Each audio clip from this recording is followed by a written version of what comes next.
Hi, everyone. Today we are talking about how you can help your students build fluency skills. And our guests today are amazing and have created a super cool approach to increasing reading fluency. Yeah, amazing guest is right. We have Maryanne Wolf, who you may know as the author of books such as Proust and the Squid and Reader Come Home, both excellent books if you haven't read them. She also directs the Center for Dyslexia, Diverse Learners, and Social Justice at the University of California, Los Angeles. And she was elected a member of the Vatican's Academy of Science, which is super cool. Super neat. And then also joining Maryanne, we have Melissa Orkin. And Melissa is a former teacher, developmental psychologist, and director of Crafting Minds, which is an educational consulting practice. So welcome, Maryanne and Melissa. Thank you. Our pleasure. I'm not yet a member of the Vatican. We're just all awaiting I'm working towards it. Yeah. Our invitations are in the mail to the Vatican's Academy of Science. Maybe Maryanne can put in a good word for us. Yeah. All right, so we're talking all about fluency today, and we wanted to just first set the stage here and just define what we mean when we talk about fluency. And I actually wanted to quote one of your articles, if that's okay, where you said something that really blew my mind. You said, within 280 milliseconds of encountering a word, a fluent reader not only recognizes the sounds of letters and matches them to their visual symbols, they also activate all associated word meanings and knowledge of text structure, which, wow. So can you all just start with defining for us or describing a fluent reader in terms of what I just shared and all the things that go into becoming a fluent reader? Sure. Yeah, I can start. I think that what you're pointing out, Melissa, is so amazing and really miraculous, especially because we are not born to read. But reading becomes this really automatic, subconscious process. And the automaticity with which we read is really key to our development as humans, as literate humans and as thinkers. Oftentimes, so I have a chance to be out in the field with teachers on an almost daily basis. And fluency is something that we're all talking about. And I know that you have done a number of episodes about fluency, and there are so many great strategies that we can use. And it's something that I'm often kind of exploring with different educators. And I'll say to them, how would you define fluency? And usually, they'll think for a moment and they'll jot down some ideas, and it will be something about, that readers are reading with accuracy and good rate, and that they demonstrate prosody.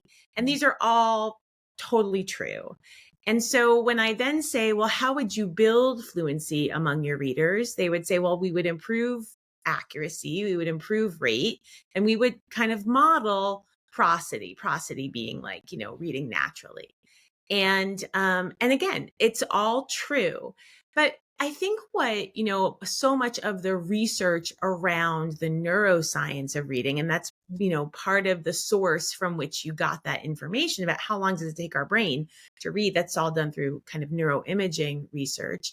Some of the research from neuroscience has indicated that fluency, what you're seeing when you're sitting next to a reader is that they're reading accurately and they have a good rate and they're reading with good sort of tone to their language. But what's happening in the brain is that the brain is automatically connecting all of these different aspects of word knowledge. So instead of just looking at the letter patterns and saying the sounds, the brain is automatically within milliseconds connecting letter patterns to word meaning, to the job the word's playing in a sentence, to if there is an ending, thinking about what the ending is doing to the meaning of the words or the phrase, and then putting it all together in comprehension. It's connecting these different aspects of word knowledge. And I think that when we think about fluency from that perspective, that really fluency indicates that the reader is able to connect the multiple aspects of word knowledge that shifts how we teach fluency. We teach to building automaticity across these aspects of word knowledge, whether it's letter patterns and sounds and word meanings and parts of speech. And then we also use activities that are going to allow students to practice the connection across these different aspects of word knowledge.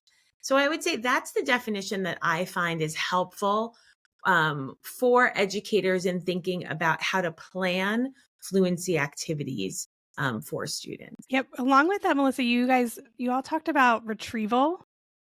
And I'm wondering if you wanted to add in how is retrieval related to fluency?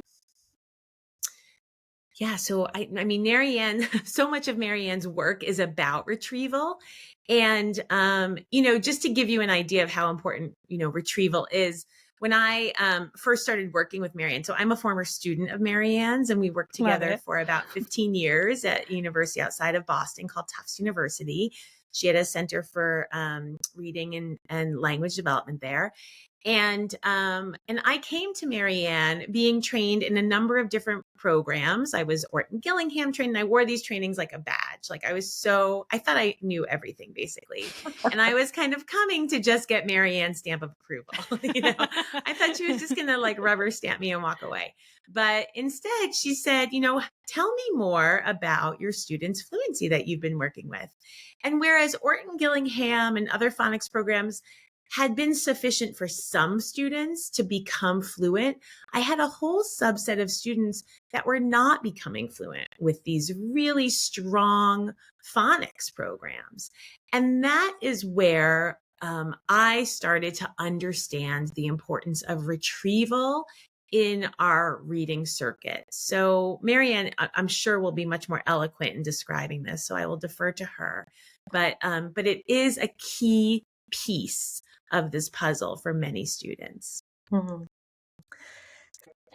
I will add a few things. The reality is an unusual one because years and years ago, there was only one agreed upon area of, let's say, deficit or weakness, and it was the phonological, and that we really wanted to figure out how to treat phoneme awareness and phonological skills, and phonics made all kinds of good sense and always will, because that is an issue. But with another researcher named Pat Bowers from Canada, we did something that was considered at the time subversive. We disagreed. We said our children that we see in clinics every day have more than just a phonological weakness as manifested as phoneme awareness. And I had been working with a neurologist named Martha Dankla and her former colleague Rita Riddell on how can we understand another weakness that seems to be related to fluency, but we weren't sure what it was what that X factor was.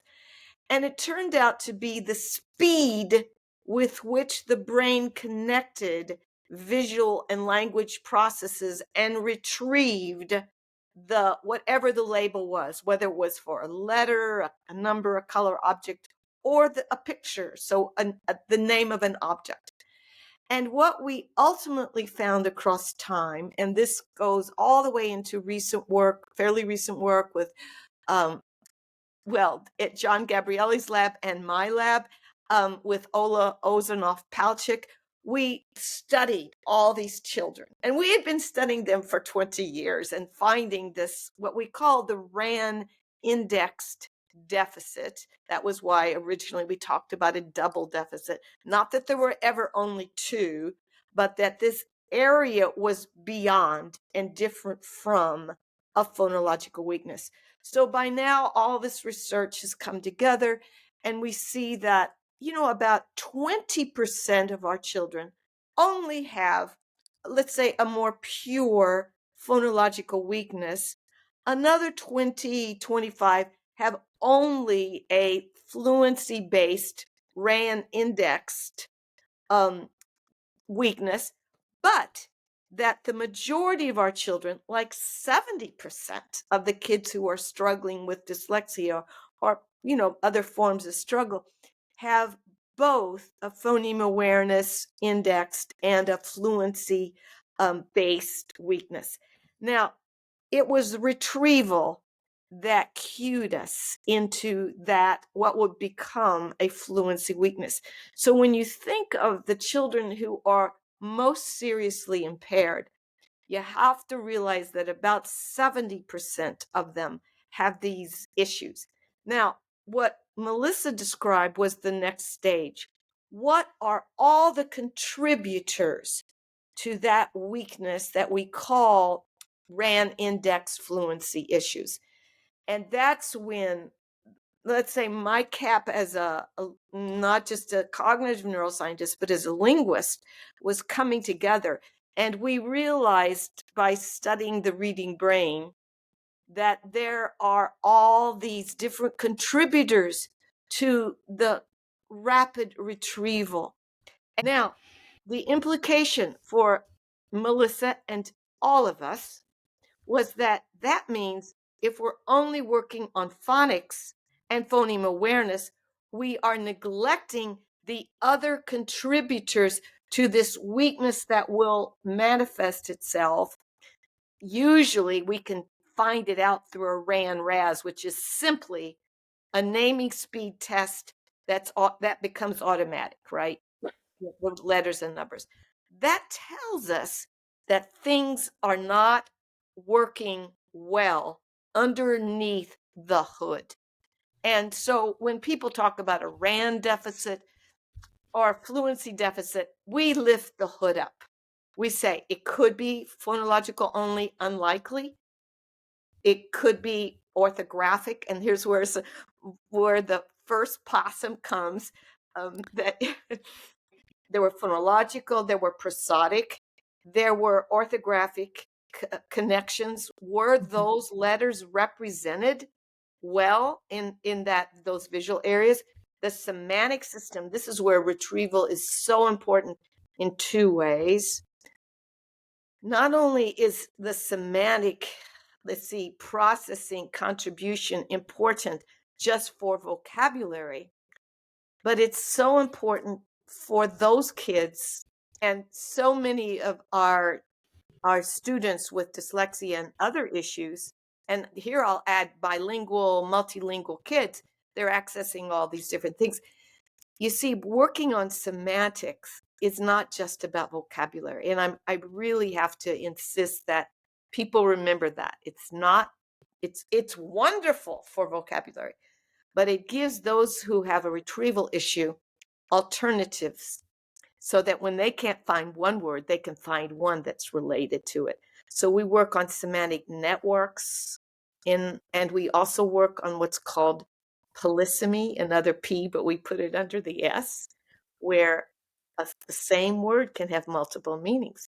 It's more than one, and then you think SEM, semantics. Yeah. Poly, semi, and then of course the Y. But here you're moving ahead to the M, which is morphology. But knowledge of morphology helps everything. It's our secret sauce because it is a unit that's orthographically easy. It's a chunk. And it is giving us syntactic information. Is that a verb or a noun? And then it gives.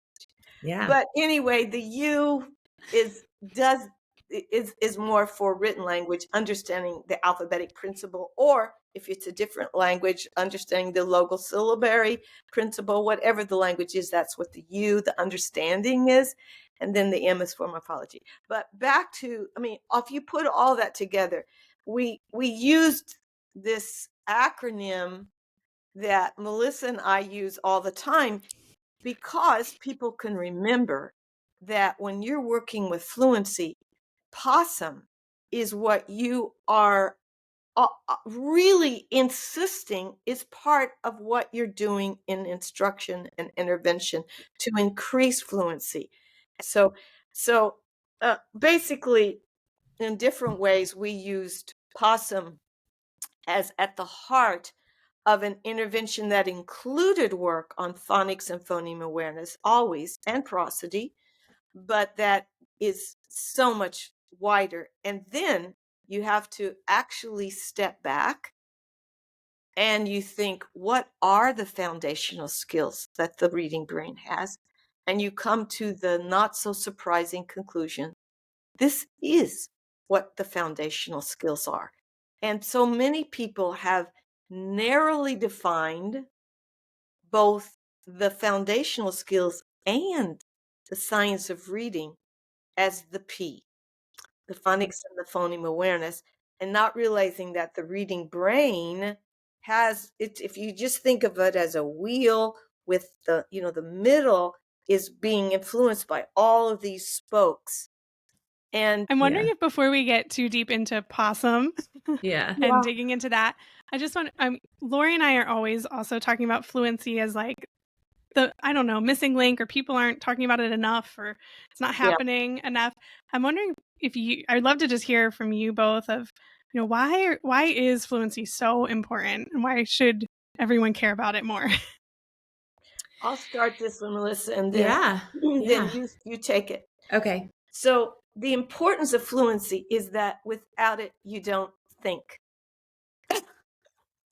You have to have a level of speed. Just think of how the brain works. If it can't get all of this work done in POSSUM, it has no time to allocate to thinking what it means. So fluency is the bridge, the multifaceted bridge to comprehension. And for me, comprehension, and we can talk about that later, is not just one big term. Just as foundational skills have multiple influences, comprehension has multiple aspects, which I call deep reading. That's in the Melissa, you mentioned Read or Come Home, the reading brain in a digital world. Well, the bridge is fluency, and it is not by repeated reading that you're going to get to the ability to allocate time and attention to the thinking skills that we call comprehension. So, okay, Melissa, you go for it. Yeah, no, I agree. I mean, I think that, you captured it really nicely. I mean, I'm sure as educators, Melissa and Laura, you've sat with children and you've seen them, really labor over text. And you know that when you ask them afterwards, tell me what that was about. What was the problem there? How did it get resolved? You can see just, first of all, how exhausted they are. And second of all, that they weren't able to hold on to that information. And I know when I read with students who are disfluent, they're more likely to guess. They're more likely to start to become avoidant with tasks. They're more likely to, engage me in like off-task conversations because they're just exhausted. They clearly don't have the stamina or the automaticity to get through the passage, and it's totally labored for them. So I think that's what it looks like in a reading behavior. And I think what Maryanne is pointing out is just like the cognitive processes that are involved. But you know what? Melissa always reminds me, and this what she said is so important. If you ask all these kids what's wrong, they will say it. They will use words that mean it's too laborious, and then that translates. And this is and I want to say that Melissa and my another person who's worked with me, Rebecca Gottlieb, has underscored what I knew as a mother, but never included as a researcher, and that's the affective component. When you are so laborious and you just can't read faster, it makes the whole process seem impossible, which then is like this social emotional aspect that can either help you soar and persevere or stymie you and you get arrested. So fluency is a major aspect cognitively, but it also affects the social emotional. So really it's so much more than the word fluency. It's so much more. Well, I feel like I have a task for your artist son after this, Maryanne. I would love to see that wheel and spoke image with the brain in the middle.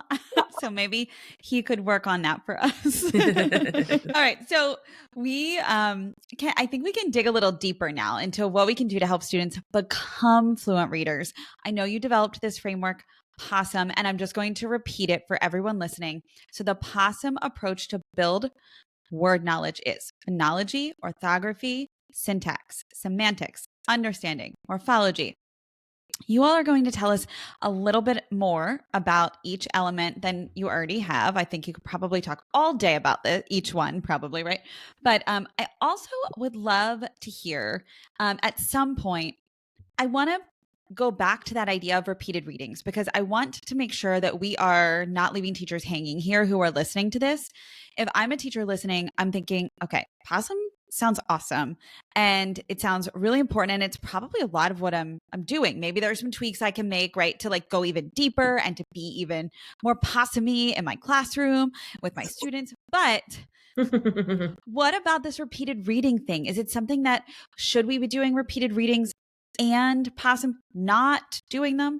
Like, what is there a hard and fast rule? And I'm really just asking for, teachers listening who are sitting there thinking, okay, well, I've been doing some repeated readings. I've been doing some paragraph shrinking. Like, what does all this mean? Yeah. Yeah, I mean, I completely understand. I think I think for a long time it seemed like repeated reading was the endorsed sort of, way to fluency. And I think that there is a level of overlearning that needs to happen in order to develop automaticity, particularly among students who are maybe scoring in below benchmark ranges on benchmark measures or screening measures, or perhaps have been identified with a specific learning disability in reading like dyslexia. And that overlearning requires, an exponential number of exposures compared to a typical student. Whereas a typical student might be able to, recognize, a word or a letter pattern, or a, ending with 10 exposures. A student who is dyslexic might need like 100 or 150 exposures. So how do you do that? There is some level of repetition. I think that where, there are some concerns that are being raised, and I know another colleague of ours, Elizabeth Norton at Northwestern University, just wrote an article for the Reading League Journal about repeated reading and, really looking at the effect sizes of studies that had used repeated reading interventions versus just reading interventions. Like what is the specific benefit of repetition? And I would really say, Lori, like for whom? I think there are those kids who love to practice a passage and it helps build their sense of competence. And they really enjoy seeing, I know so many different programs that will like time you and they'll give you, incentives and they'll show you how your time's going down and that helps build their confidence. So that could be one tool. But I think that where Maryanne and I and others are concerned is that if it's the only tool that you're using, then there isn't really a strategy that students can use that they can generalize to passages that they haven't repeated. So part of the reason that we are, taking our show on the road and talking about POSSUM so much and really trying to help, teachers understand the multiple aspects of word knowledge is so that they have strategies that they can, use to accompany repetition or practice, because that certainly is a piece. But I think to caution teachers as using that as their whole approach to fluency. Thank you. That's so helpful. Okay, so if there's nothing else that we want to say about that, Maryanne, if you feel like Melissa covered it, then we can roll into I'd love to hear an overview of each one, like anything that you didn't say yet that you'd like to share about POSSUM. Because I know we already started talking about it. How can you not? Yeah.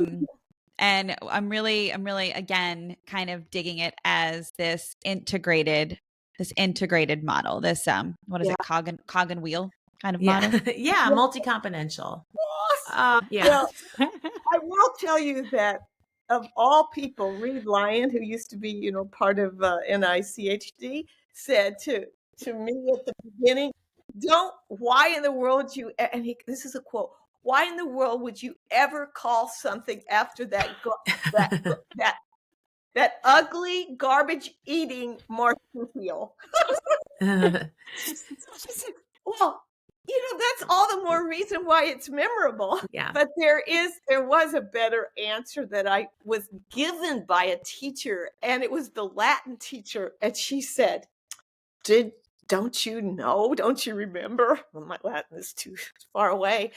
And she said, possum means to enable. Oh, So just know that you can either think of it as a garbage eating marsupial like Reed Lion, or like the Latin teacher, to enable. I'm going to begin by saying that in the very beginning of our understanding of this, the richness of retrieval, the obvious, and this is where Reed Lion comes back, is that the question becomes, what do you do about it? And that's where I think Melissa and I are going to move into that. Our first efforts, because of Reed Lion, who with Robin Morris and Maureen Lovett encouraged us to go after a research grant to prepare us for writing interventions. So Reed said, try to get this award, if you will, for research that will prove this is important for increasing fluency, increasing reading in our most impaired readers. So that began what was really almost 15 years of research on different interventions, and Melissa used the word multi-component or multi-componential interventions that never neglect phonics and phoneme awareness, but go beyond it. And so what we did was create the first program, which we have, I guess you might say, some of the best evidence for from randomized controlled treatment studies, showing that the multi-component approach is better than phonics, which is better than just normal classroom. So what is that multi-component? We tried two different forms of it. One is called Empower by my colleague Maureen Lovett, and that goes after metacognitive strategies for phonology, orthography, and morphology. We tried a somewhat more comprehensive approach, which is what POSSUM really is, and that is to go with an approach in intervention that would systematically, and here's where it gets really important to think, not am I doing phonics or phoneme awareness, but am I connecting it to the rest of POSSUM? So we eventually built a program called RAVE-O, in which it's all about taking words in all of these spokes. So we looked at it in terms of the semantic knowledge, the polysemous knowledge of, we choose only polysemous words actually. And then we connected it to the orthographic patterns. We can always connecting it to how the phonemes and the letters, work together. So there's never a neglect of phonics, but it's always connecting it to orthographic patterns that they learn and acquire over time through basically some strategies, rhyme and starter strategies. So we use both, if you want to use technical terms, analytic phonics and synthetic phonics, if you want to use the technical terms. But we're always connecting those same words with those same patterns to their meanings and their grammatical uses.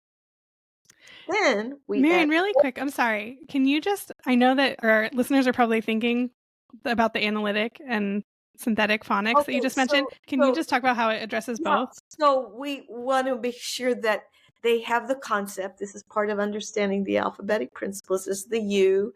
And I'm thinking of Janine Heron because she's so good at this. Look at these letters. What letters can be. They turn words we can say into words we can see. So we're teaching them the alphabetic principle that a word has sounds. And then they work on, let's say, bat, and they see the B at, and then ever faster until they literally put the sounds together, but they've analyzed the sounds and the words. But the synthetic is that we use another strategy of basketball, basically, where we teach them after they know these sounds and the letters that represent those sounds. We teach them to spy the rhyme pattern, and they learn. So with bat, they spy the at, and they jam it together. That they jam the AT, synthesize those sounds in a rhyme, and then synthesize the starter. So the ba, at, slam dunk. So we teach them both analytic, because that really is a key piece, and that's Janine Herron really talks about encoding and all of that in before kids ever come to school. She's really taught me a great deal about that, but that it's a part of a piece. And so we add the more synthetic through strategies that go after rhyme patterns. And we want the kids to know, oh, and Melissa says something that is so important. Our kids, the kids that are mine, really have the most struggles. And so when we represent rhyme, it has to have a lot of exposure. So, I've said this probably 1,000 times. One of the 3 worst words ever used in education are kill and drill. That is not what we are doing. We are giving them multiple exposures because they're so needed. Now, some kids only need 10, but our kids need many. So part of this work on POSSUM is to give them multiple exposures in all kinds of ways. And then, of course, we teach, I guess it's sort of funny, but I may be one of the few people left who miss diagramming. Nobody is teaching that, and okay, fine, but we're going to teach them nouns and verbs and how they work, and how a word can be a noun, like a bat, that's your bat, or a noun could be a verb, a bat that you bat. And so we teach this other aspect of both syntax and polysemy. And then we teach morphemes that add the endings, so that batting, batted, there's more than meets the eye there. They are learning the unit. They're learning that that's a verb. They're learning that it can, depending on the word, the rhyme, need a double trouble letter, like bat and batting. So all these are part and parcel of connection. I think for Melissa and for me, one of the real missing aspects of fluency training is that, and this is happening across the country, you do a little phoneme awareness, you say, oh, check. Oh, we do a little vocabulary on Friday, check. Oh, well, they get morphology in 3rd grade. If they're lucky. Instead of really thinking seriously about how the brain is this wheel with the spokes, and we're making those spokes so firmly in there, the wheel can turn and turn and turn. I hadn't thought of that, Lori. The wheel can turn. I love that. Yeah. I think it's so challenging too, because what you're saying, Maryanne, isn't easy. It's much easier to think about, like, okay, vocabulary is a compartmentalized thing, right? Or I do vocabulary when I have this book, when my students respond in this book. But really, everything that you're speaking of is just so the word integrated keeps coming to mind. And I think that's why that the cog and wheel is really resonating with me, because it's just thinking about the brain in the middle and then all of these feeders. And it's not happening when, like, okay, I'm teaching vocabulary here. No, I'm teaching this text, I'm teaching this concept, and then all of these things happen all the time. Like, and it's just so integrated. It's so natural with how we learn all the time and every day. So, I mean, as I said, we're out working with teachers all the time. Everybody has questions about fluency. People have decodable texts, but they didn't quite know, beyond repeated reading, how can you build fluency in a strategic way? So what we do with teachers, and we've just created a resource for this, is we show them how to apply POSSUM to the text that they have. So the sounds, the phonology is, the sounds in words. So what we do is we start by, so Maryanne's program RAVE-O is very top down. So it's like she started with a word because that is a word that has multiple meanings. Multiple meaning words are great because we know that the more you know about a word, the more associations, the faster you read a word. And this is some really exciting work by Penny Pexman and others about, the more memories you have with a word, the more features it has, the more associations it has, the faster you read it.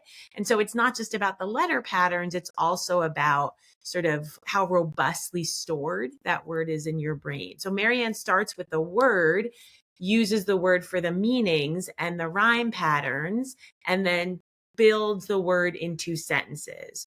What we did in Crafting Minds with our series Decoding Duo is we started with the book and we pulled the sentences and the words out of the book.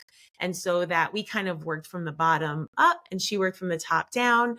I mean, if you have teachers who just have any decodable, they can use this strategy. They can use this strategy with a curriculum. They don't have to invest in another program. And so what we did was we pulled sentences out that have the concept that we want to work on. And as Maryanne said, like, we love rhyme patterns. Rhyme patterns are such a great orthographic concept for building automaticity because it's a chunk of the word, and the rhyme pattern will reliably help the reader pronounce the vowel sound.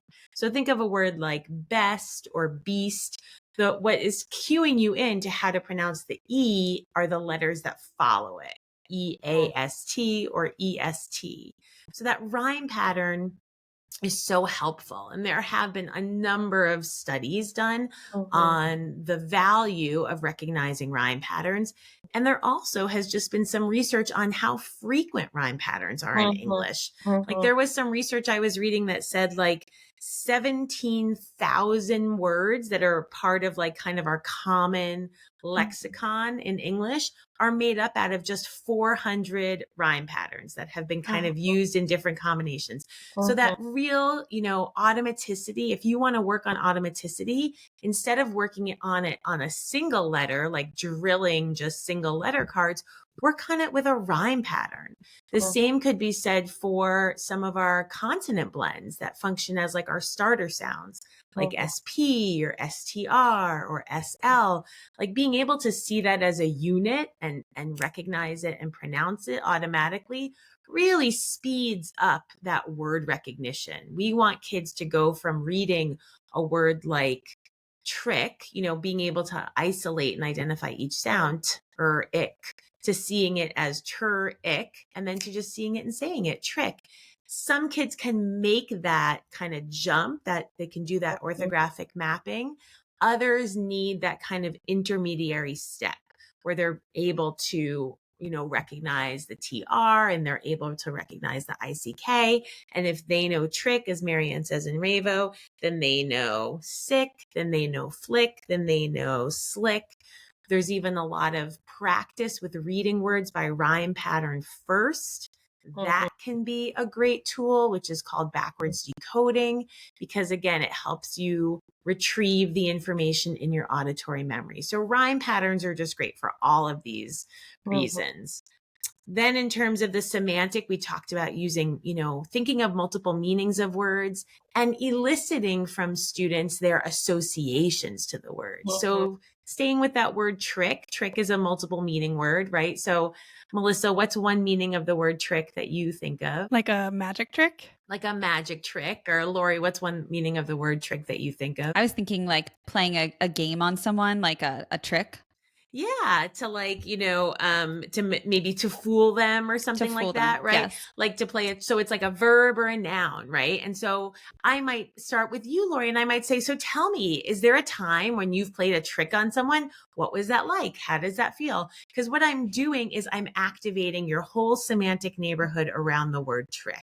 And I'm helping with the retrieval. So the more robust those activations, the better able you'll be, Lori, when you see that word trick in print to retrieve it.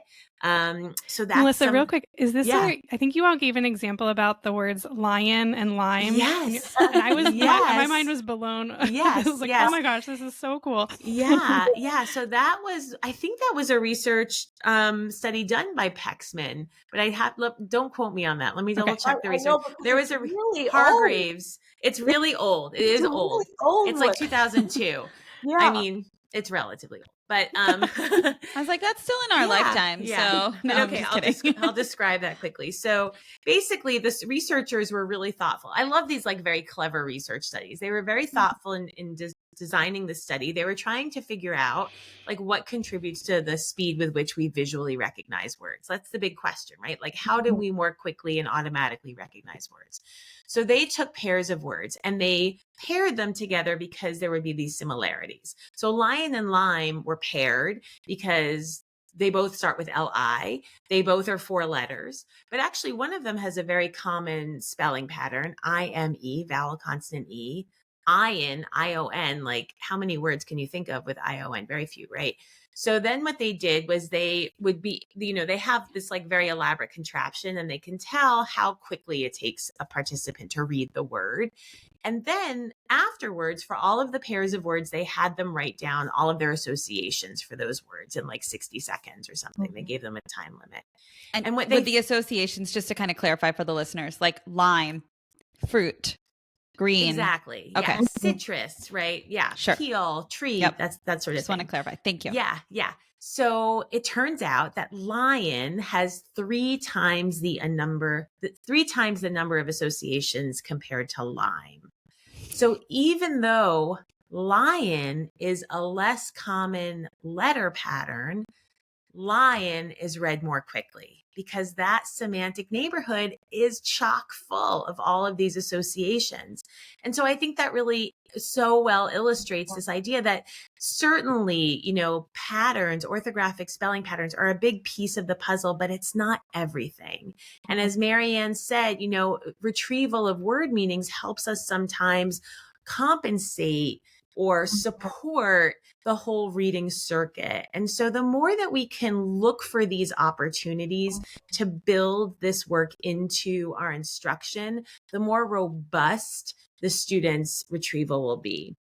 So we talked about phonology and orthography and semantics.